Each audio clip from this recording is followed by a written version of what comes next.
Hello mga palangga, yan for today's video, bibiyahe tayo ng malayo langga dahil pupunta natin si nanay. Nagdala nga tayo ng native chicken at biskwit at kakaiba yung gasoline station dito langga dahil ayan sa Coke nakalagay. So San Carlos pala po kami pupunta at dumaan nga kami dyan sa palengke kaso sarado na naghanap kami ng bigasan at bumili kami ng bigas. So finally andyan na kami sa pupuntahan namin at nakita nyo yung liwanag doon kami pupunta. Ayan, so naglalakad na nga kami at sumalubong sa amin si tatay. Ayan, inabot na nga namin yung manok langga at yung kay nanay yung biskwit.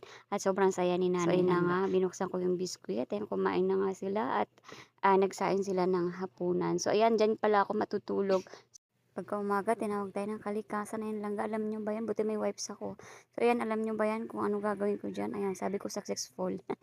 So, ayan na nga langga, bumaba lang ako dyan para mag-tuwad-tuwad. O, alam nyo na yun. Diyan pala ako natulog. Maraming salamat.